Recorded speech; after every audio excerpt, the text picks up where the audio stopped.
Oke, bismillahirrahmanirrahim. Assalamualaikum warahmatullahi wabarakatuh. Alhamdulillah wassalatu wassalam ala Rasulillah wa ala alihi wa sahbihi wa man walah. Allahumma la ilma lana illa ma 'allamtana fa'allimna ma yanfa'una wanfa'na bima tu'allimuna waj'alna minar rasyidin waj'alna min ibadikas sholihin al muttaqin. Allahumma arhamna bil Qur'an waj'alhu lana nuran wa hudan wa rahmah. Allahumma dzakirna minhu ma nasina wa 'allimna minhu ma jahilna warzuqna tilawatahu ana al-laili wa ana an-nahar. Alhamdulillah, kita bersyukur pada Allah Subhanahu wa taala pada kesempatan siang kali ini. Allah Subhanahu wa taala masih melimpahkan kita berbagai macam kenikmatan. Semoga kita sebagai hamba Allah mampu dengan sebaik-baiknya menggunakan dan mensyukuri nikmat Allah Subhanahu wa taala untuk kebaikan dan ibadah. Salawat dan salam senantiasa kita aturkan pada Nabi Muhammad sallallahu alaihi wasallam, keluarga juga para sahabat dan seluruh umatnya yang meniti sunnahnya hingga hari kiamat. Baik teman-teman, para dokter yang dirahmati Allah Subhanahu wa taala, kita awali pertemuan ini dengan bacaan basmalah. Bismillahirrahmanirrahim. Nah, kemarin terakhir kita sudah membaca surah Al-Burud gitu ya. Nah, sekarang kita duet aja lah. Al-Burud, saya ta'awud, Dr. Eni, basmalah ya. Sambil menunggu teman-teman yang kemungkinan bisa bergabung. A'udzu billahi minasy syaithanir rajim. Silakan.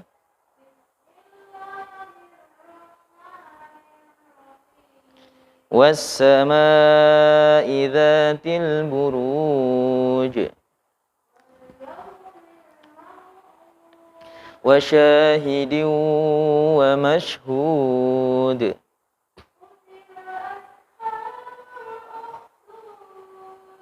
An-nari dzatil waqud. Wa hum 'ala ma yaf'aluna bil mu'minina syuhud.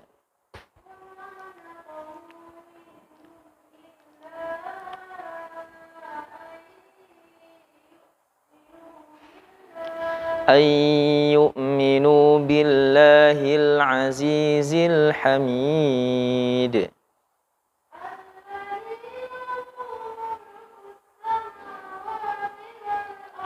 Wallahu ala kulli syai'in syahid.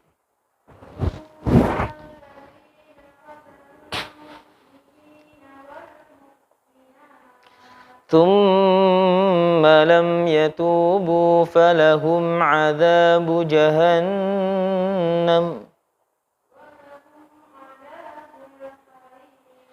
Innal ladzina amanu wa 'amilus shalihat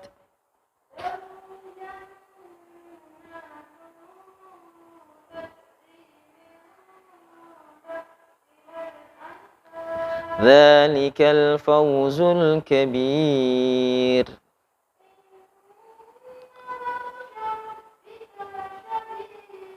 Innahu huwa yubdi'u wa yu'id. Dzul 'arsyil majid. Hal ataka hadithul junud. Balil ladzina kafaru fi takdzib.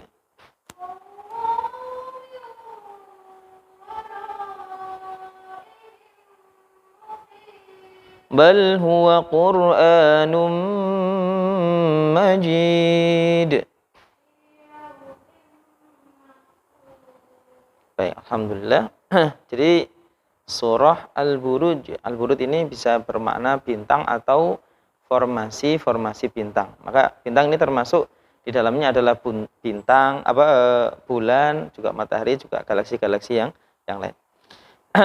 Maka dari formasi bintang ini kemudian melahirkan ada pertanggalan Qomariyah, penanggalan Syamsiyah ya. Ini. Nah, teman-teman sekalian yang dirahmati Allah Subhanahu wa taala. Jadi kemarin ya belum sempat kita ceritakan ya tentang kisah tentang Ashabul Ukhdud ya. Kemarin cuman kita sampaikan bahwasanya ada beberapa sumpah Allah Subhanahu wa taala. Yang pertama sumpah dengan langit ya, yang di dalamnya terdapat bintang-bintang dan formasi-formasi bintangnya. Kemudian hari yang dijanjikan yaitu hari kiamat ya, syahid yang bersaksi manusia itu sendiri Nabi Muhammad ya, juga hari Jumat. Wa masyhud yang disaksikan. Yang disaksikan ini adalah maknanya bisa berarti hari Arafah ya, atau juga hari Jumat juga bisa dimaknakan masyhud yang disaksikan atau hari kiamat.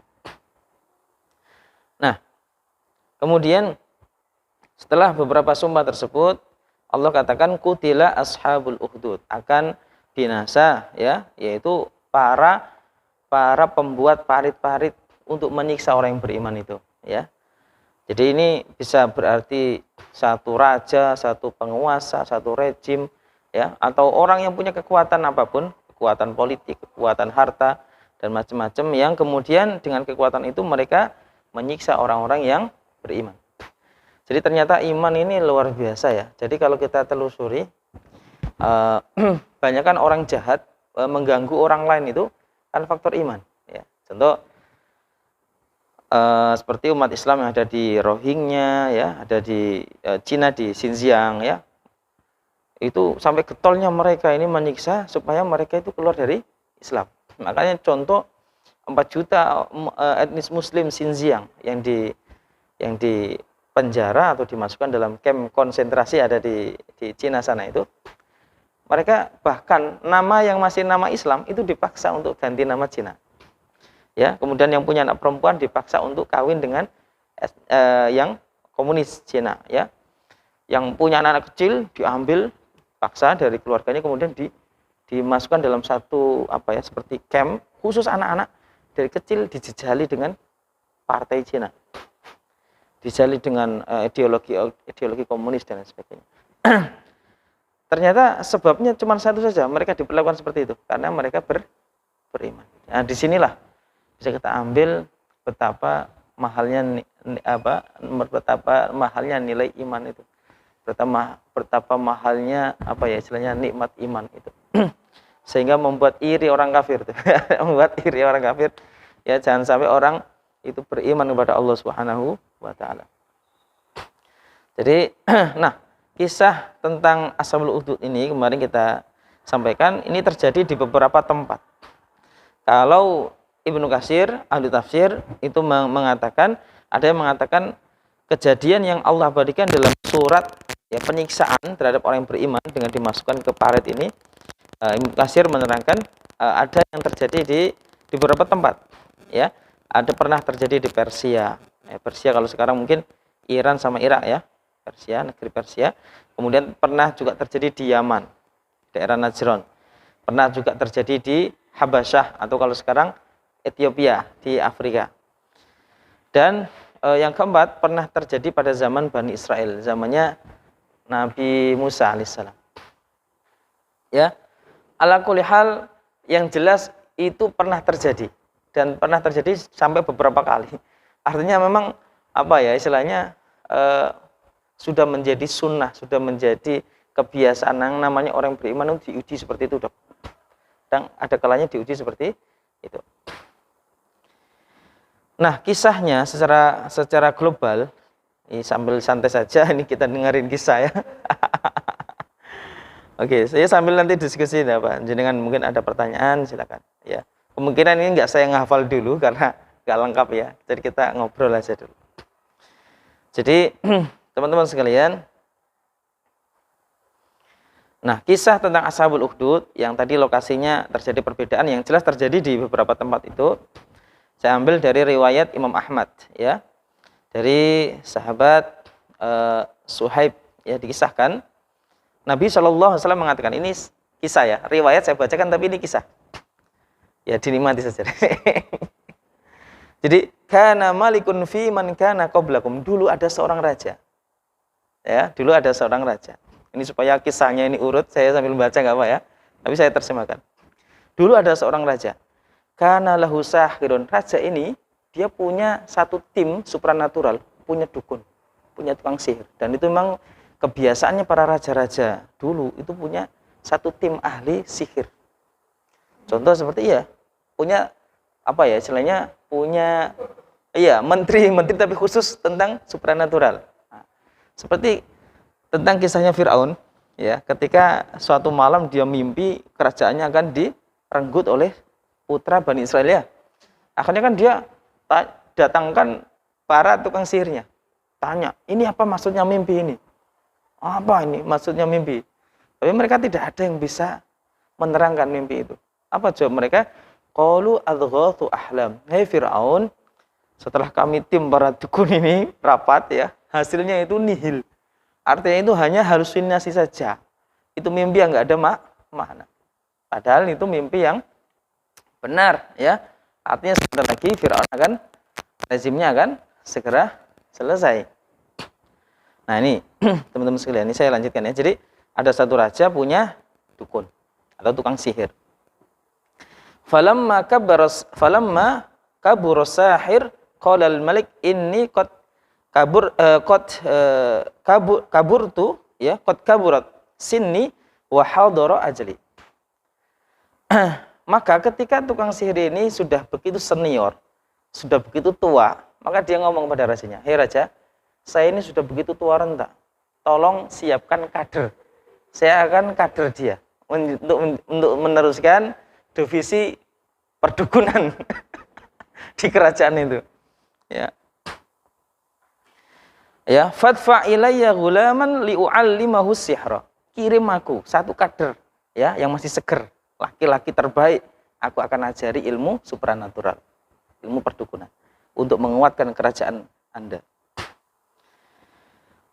Fadafa ilaihi ghulaman fakana yu'allimuhu sihra. Akhirnya diutuslah, ya, seorang pemuda terbaik di negeri tersebut dan sudah ditangani oleh tukang sihir. Wa kana bainas sahir wa bainal malik rahib. Nah, ternyata, ya, lokasi antara lokasi kerajaan dengan lokasi kantornya tukang sihir ini ada satu tempat, satu goa. Nah, goa ini adalah tempat ibadahnya seorang rahib. Rahib ini adalah ahli ibadah pada zaman Bani Israel. Rahib. Ya. Jadi setiap kali pemuda ini berangkat dari kerajaan, ya, ke kantornya tukang sihir untuk belajar sihir, itu selalu melewati tempat ahli ibadah ini, ya, seorang muslim. Fa'atal ghulamu 'ala rahib fasami'a min kalami. Suatu ketika dalam perjalanan menuju tempatnya tukang sihir, pemuda yang hebat ini yang akan dikadam menjadi tukang sihir kerajaan ini mendengar suatu ucapan yang indah dari dalam goa. Akhirnya apa? Dia datangi cari sumber suara itu. Ternyata yang dia temukan adalah seorang yang dengan khusyuk dia berzikir pada Allah Subhanahu wa taala. Kemudian fa'ajabahu nahwa kalamahu. Ketika rahib ini membacakan ayat-ayat Allah, gulam ini, ya, pemuda ini kemudian tertarik, ya, dan mendapatkan hidayah. Fakana idza atas-sahira darabahu. Maka hampir setiap kali dia berangkat ke tempat tukang sihir, dia akan mampir dulu ke tempatnya rahib. Sehingga terus terlambat. Karena terlambat sering dipukul. Diajar, "Kamu kok terlambat terus?" gitu, ya. Padahal dia dalam perjalanan dia curi-curi waktu untuk belajar Islam dari sang rahib. Wa qala ma hasbuk, ya. Kenapa kamu itu kok sampai terlambat terus? Wa idza ata ahlahu darabuhu, ya, senantiasa dipukul ketika datang pada sihir. Wa qalu ma hasbuk fasyaka dzalika ila rahib. Akhirnya apa? Dia mengeluhkan itu kepada rahib, ya. Wis aku pegel. Nek teko kene pasti terlambat. Terus dipukuli sama guruku tukang sihir itu, ya. Nah, itu. Faqala idza arada as-sahiru ay yadribaka faqul habasani ahli. Rahib ini berkata, "Mas, kalau sampean terlambat datang ke tempatnya tukang sihir, ngomong saja. Aku lagi ada kesibukan di rumah tangga, ya. Mungkin anakku sedang ini, ya, istriku sedang ini, ya." Oh, ya, seperti itu. Ya, alasan.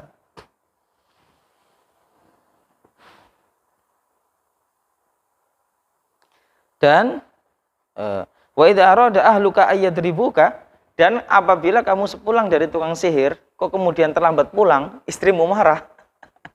Istrimu lempar piring misalnya. Bilang saja, aku sedang ada urusan sama tukang sihir sampai terlambat. Kayak seperti itu.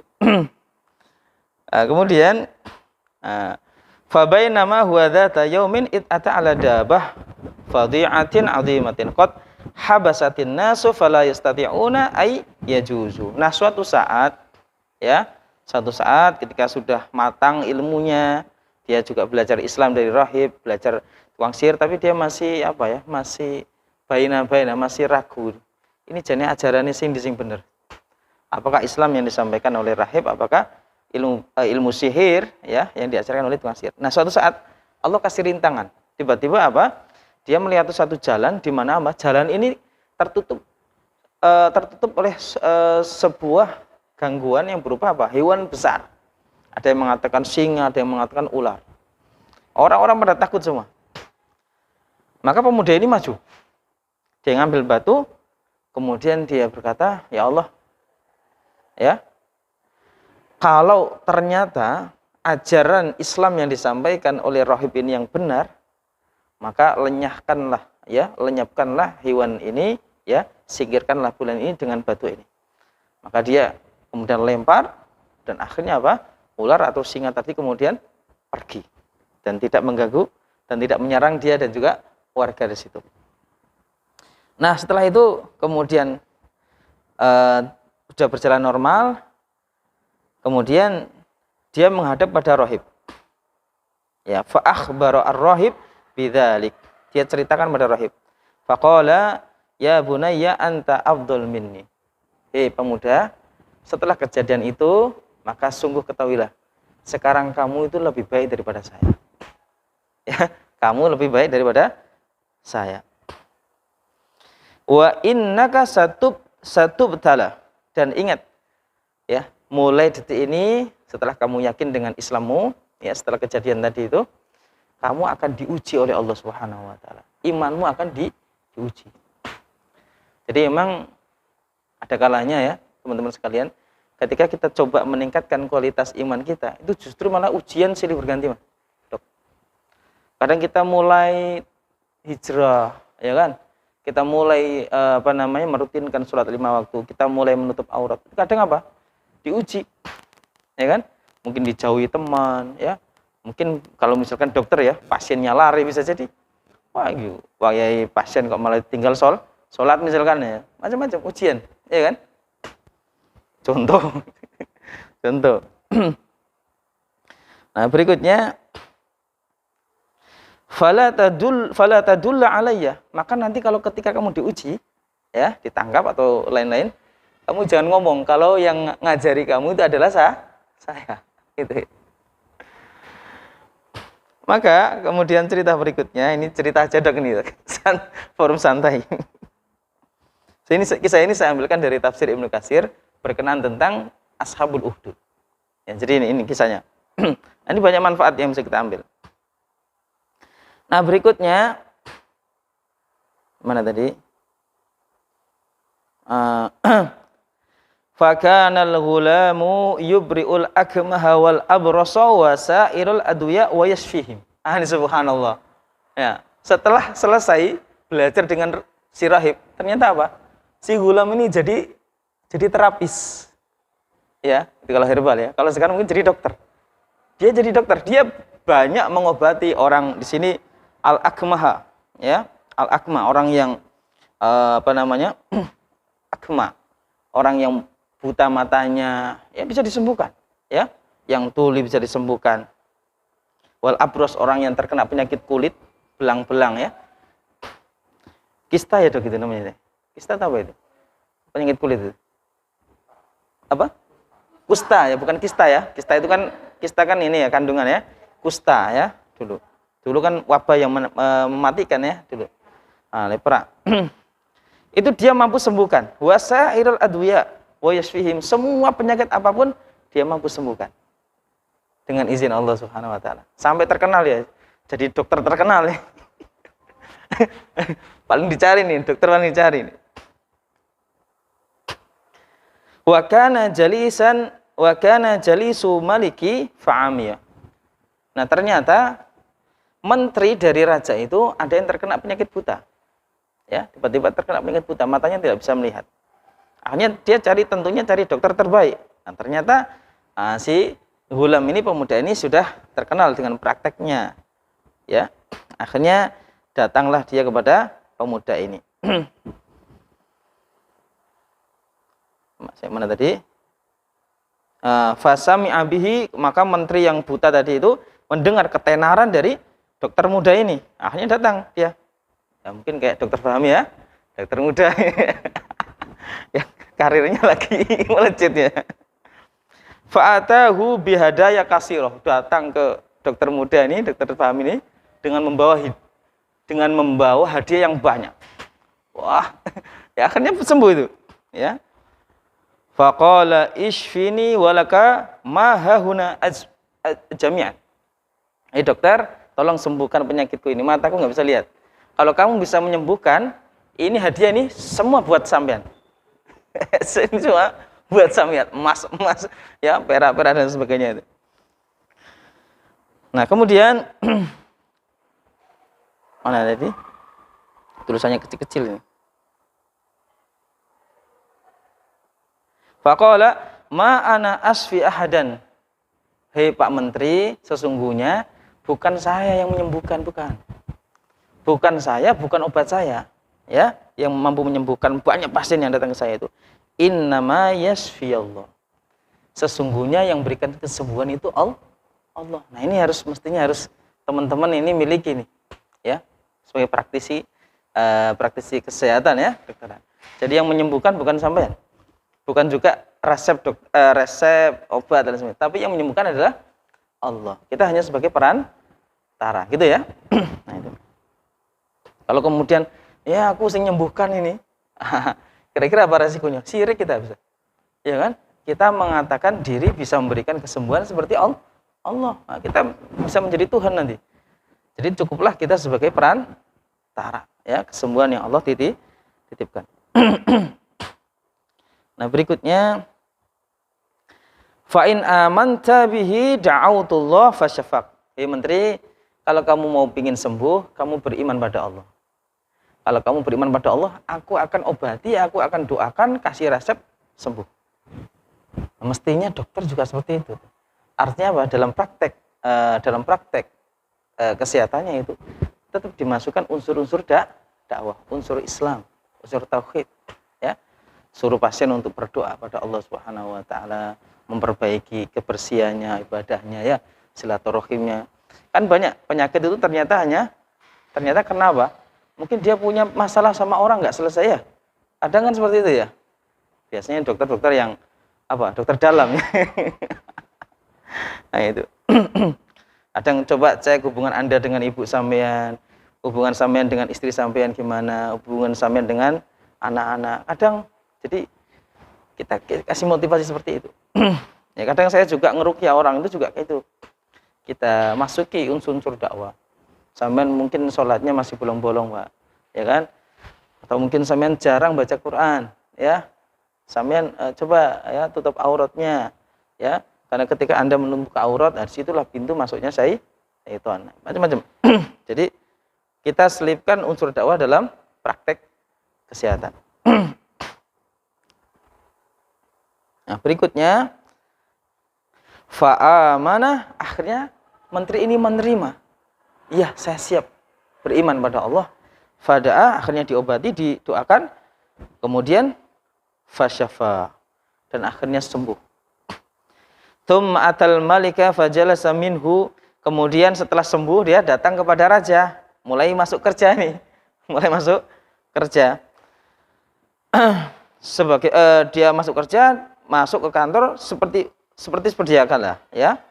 Faqala lahul malik, maka raja, direkturnya ini ngomong, "Ya fulan, Mas, ma radda 'alaika basrak." Siapa yang menyembuhkan matamu? Kemarin masih sakit kok, sekarang udah sembuh. Faqala rabbi. Ya, wahai raja, yang menyembuhkan itu adalah Tuhanku. Kaget ya rajanya. Faqala ana, apakah yang kamu maksud itu Tuhan itu saya? Karena memang rajanya dia mengaku sebagai Tuhan, ya. Dia memaksa rakyatnya untuk menyembah dia. Itu. Saya maksudnya yang kamu ngomongkan. Maka apa? Jawabnya, qala la rabbi wa rabbukallah. Bukan raja, bukan. Maksud saya Tuhanku itu adalah Allah. Tuhanku dan Tuhanmu adalah Allah. Kita harus berdua harus menyembah pada Allah, bukan sampean. Marah dia. Ya. Ya, kemudian qala walaka rabbi walaka rabbun ghairi. Hei menteri, apakah kamu sekarang punya Tuhan ya selain aku, selain raja? Ya. Qala na'am, iya, saya punya Tuhan. Allah Subhanahu wa taala. Rabbi wa rabbukallah, Tuhanku dan Tuhanmu adalah Allah Subhanahu wa taala. Falam yazal yu'adzibu hatta dalla ala gulam. Maka terus disiksa, ditangkap, disiksa, dicopot dari jabatannya, dari menteri, disiksa. Ya. Sampai enggak kuat, akhirnya siapa sih? Ya. Was man behind you gitu. Gitu ya bahasa Inggrisnya ya. Siapa dalang di balik kamu nih? Siapa yang mengenalkan agama ya, agama Islam nih kepada kamu nih sampai enggak mau menganggap raja sebagai itu Tuhan. Mas Allah, terima kasih Bun ini. Baik. Nah, berikutnya akhirnya ngomonglah yang menunjukkan aku ya dengan Islam ini adalah sang pemuda. Sang pemuda kader tukang sihir itu. Dia sekarang agamanya Islam. Wah, tambah marah dia. Kader inti malah jadi Islam itu. Nah, akhirnya faba'atha ilaihi, maka dia utus pasukan khusus untuk menangkap pemuda tadi itu. Faqala ay bunai balagha min sihrika annaka tubri'ul akma wal abras wa hadhil adwiya. Ditanya sama rajanya, "Mas, dulu saya sudah sekolahkan kamu spesialis ya, dan kamu setelah itu bisa mengobati macam-macam penyakit ya." Kemudian qala ma asfi ana ahadan. Ternyata gulam ini, pemuda tadi ini yang beriman ini mengatakan, raja, aku selama ini bisa mengobati orang-orang ini, bukan saya yang menyembuhkan, ya. Innama yasfi Allah. Sesungguhnya saya hanya perantara, yang menyembuhkan itu adalah Allah. Sama seperti jawaban menteri tadi. Wah, kaget dia. Marah, ya. Faqala ana, apakah Tuhan yang kau maksud itu adalah saya? Qala la. Ya. Rabbi wa rabbukallah. Tuhanku dan Tuhanmu sama-sama adalah Allah, wahai raja. Fa akhadahu aidan bil adab. Akhirnya pemuda tadi yang dikadal menjadi tukang sihir tadi, yang beriman tadi, ditangkap, diazab, maksudnya disiksa dengan 1001 macam siksaan. Falam yazal bihi hatta dalla ala rahib, sampai ya dipaksa dia. Siapa sih? Was man behind you gitu ya. Siapa yang menjadikan kamu seperti ini nih, ya? Enggak jadi tukang sihir malah jadi dokter muslim lagi, ya. Akhirnya dengan terpaksa dia mengucapkan, yang mengajari saya adalah sang rohib. Wah, ternyata guru itu, ya kan? Akhirnya apa? Diutuslah pasukan khusus untuk menangkap si rohib. Fa'atar rohib. Faqala irji an dinik. Rohib, kembali kamu menyembah raja, ya. Apa yang kamu kok menyembah punya Tuhan selain raja, menyembah Allah? Suruh dipaksa untuk kembali. Fa'aba fawadu al-minsyara fi mafraqi ra'si hatta waqa'a syiqahu. Rahib dipaksa untuk murtad. Jadi memang paksa untuk murtad itu udah zaman. Ya dong ya. Memaksa orang Islam untuk murtad itu sudah zaman. Artinya apa? Dari dulu dari